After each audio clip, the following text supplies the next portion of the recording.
Di sini saya akan menjelaskan tentang uji organoleptis dari beberapa sampel. Pertama, Sunmol. Di sini saya ganti dengan paracetamol atau Panadol. Kedua adalah vitamin C, dan ketiga adalah amylomanihat atau kita di sini memakai pati singkong. Pertama, Panadol dengan bentuk tabu, bau tidak ada, rasa pahit, warna putih. Dua adalah vitamin C dengan bentuk tablet bulat, rasa masam, warna kuning, bau seperti aroma jeruk. Ketiga adalah pati singkong dengan warna putih, bentuk serbuk, rasa tidak ada, warna putih.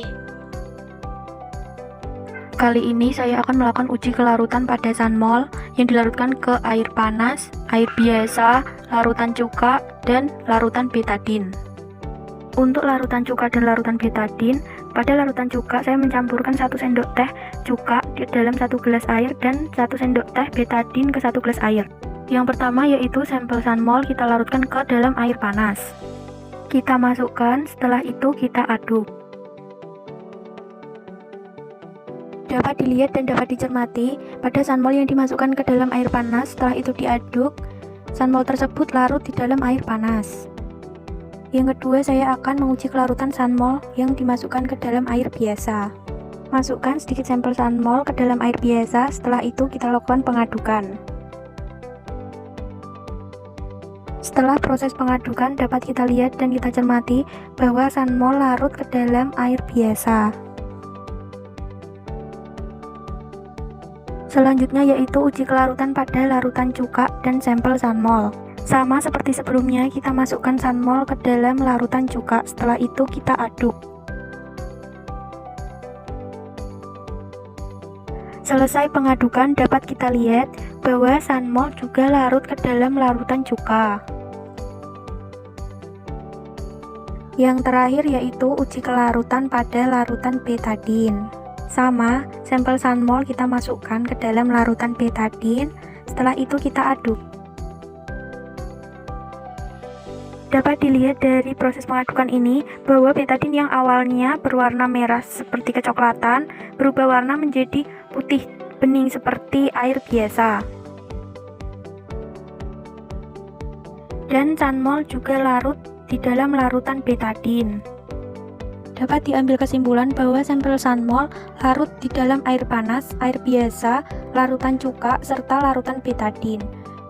Dan pada larutan betadine menunjukkan perubahan warna. Saya telah menyiapkan air panas dan pati singkong atau tepung tapioka. Pertama-tama kita mengambil 2 takar sendok makan untuk amylum manihot atau pati singkong. Oke, 2 sendok makan kita larutkan ke dalam air panas. Sebelum kita mengaduk, ternyata bungolannya itu jatuh ke dalam air. Setelah itu kita aduk hingga merata. Kita aduk hingga larut. Setelah itu kita tunggu perkiraan sekitar 5 menit. Setelah kita tunggu perkiraan sekitar 5 menit, ternyata ini hasilnya. Hasilnya begitu baik dari sebelum yang kita uji sebelumnya itu air biasa. Nah, ini air selanjutnya, air panas. Di sini larutannya itu netral. Yang sebelumnya air yang masih murni atau jernih itu masih tetap di atasnya, sedangkan air pati singkong yang udah kita larutkan itu perlahan-lahan itu jatuh ke bawah, jadi ada pengendapan. Untuk larutan selanjutnya saya menggunakan asam cuka. Kita harus larutkan ke dalam air dulu. Asam cuka ini kita mengambil sekitar 1 sendok makan dan kita larutkan ke dalam air sekitar 200 ml. Untuk asam cukanya sekitar 1 sendok makan nih. Dan kita masukkan sekitar air biasa sekitar 200 ml. Dan kita aduk hingga larut, semuanya tercampur. Setelah kita buat larutan cukanya, kita masukkan pati singkong atau tepung tapioka ke dalam air yang kita sudah larutkan sebelumnya. Kita masukkan sekitar amylomanihatnya sekitar 2 sendok makan. Dan kita aduk hingga merata. Oke, setelah itu kita tunggu perkiraan sekitar 5-6 menit. Untuk hasilnya kita bisa lihat di sini sendiri, kita mengamati sendiri. Untuk larutan cukanya kita masukkan ke dalam, yang kita masukkan pati dalam larutan cukanya, ini hasilnya. Ternyata di di sini ini masih ada penggumpalan pati singkongnya. Dan di sini ini larutan yang kita larutkan tadi tuh, ternyata di sini ini masih ada bau cukanya, dan di sini ini kita bisa melihat kalau airnya lebih mengendap, lebih burik gitu loh. Jadi di sini kita bisa lihat nih airnya mengental dari sebelum yang kita larutkan air panasnya. Oke, tahap selanjutnya kita melarutkan betadin. Kita campurkan betadin sekitar 1 sendok makan. Kita campurkan air sekitar 200 ml. Ini untuk betadinnya, kita larutkan betadin. Setelah itu kita mencampurkan betadin dan kita campurkan ke dalam air sekitar 200 ml. Larutan betadinnya di sini sekitar 200 ml dan kita aduk. Setelah itu kita campurkan amilomanihat atau pati singkong atau 2 sendok makan ke dalam larutan betadinnya. Setelah itu kita aduk hingga tercampur semua. Dan kita tunggu sekitar kurang lebih 5 menit. Kurang lebih 5 menit ini hasilnya. Kita telah mengamati ternyata ada perubahan warna dan perubahan bau. Perubahan warna kita bisa lihat di sini, ternyata warnanya mulai membiru atau biru kental setelah yang kita campurkan amilomanihat atau tepung tapiokanya ke dalam larutan betadinnya. Dan di sini aku mencium ternyata baunya itu ada bau khasnya itu yang dari betadin. Dan ternyata hasilnya di sini kita bisa lihat bahwa larutan amilomanihat yang kita masukkan ke dalam larutan cukanya, pertama perubahan bau, kedua perubahan warna, dan ketiga di sini tidak ada pengendapan apapun. Ternyata di sini nih amilomanihatnya atau pati singkongnya itu larut dalam air. Saya akan melakukan praktikum uji kelarutan. Alat dan bahan yang saya gunakan adalah 4 sampel air. Yang pertama yaitu air panas, kedua air biasa, yang ketiga dan keempat nanti saya akan memberikan masing-masing 1 sendok teh betadin dan 1 sendok teh cuka. Ada sendok teh untuk pengaduk dan 4 tablet vitamin. Untuk sampel pertama saya menggunakan air panas dan saya akan memasukkan 1 tablet vitamin. Kemudian amati perubahan yang terjadi. Untuk sampel yang kedua saya menggunakan air biasa. Masukkan vitamin dan lihat perubahan yang terjadi.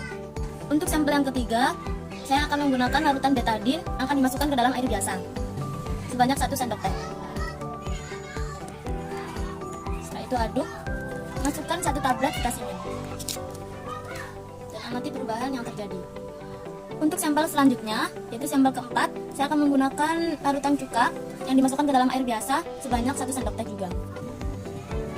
Masukkan dan aduk. Setelah itu, masukkan 1 tablet vitamin ke dalam larutan dan amati perubahan yang terjadi.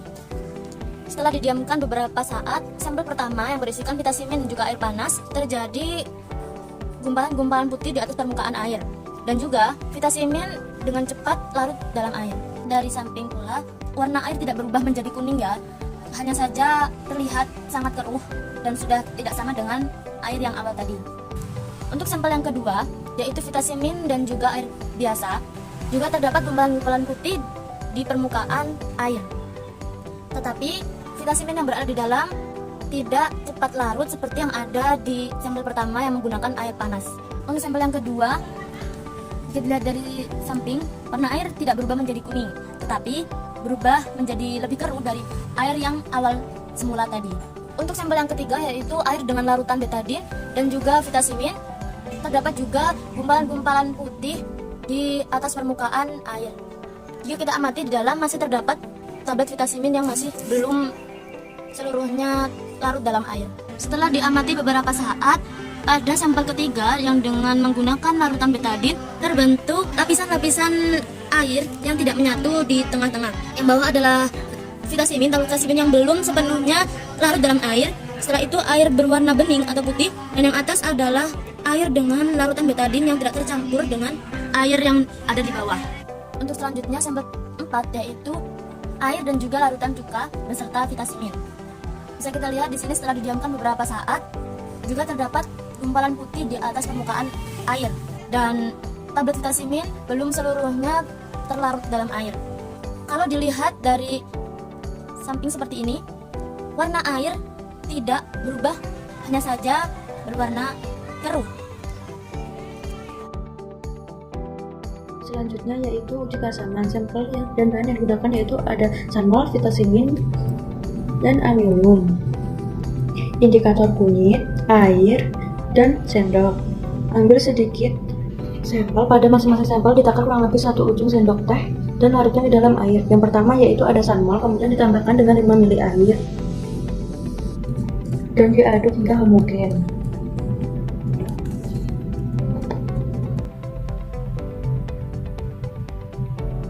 Yang kedua ada amilum, kemudian ditambahkan dengan 5 ml air dan diaduk hingga homogen.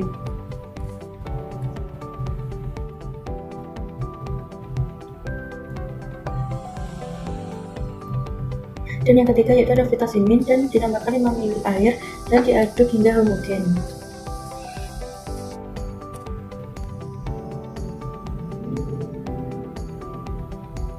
Dan ini ketiga sampel yang telah dilarutkan dalam air. Kemudian teteskan sedikit indikator kunyit pada sampel sunmol sebanyak 3 tetes. Dan yang kedua diteteskan vitamin sebanyak 3 tetes.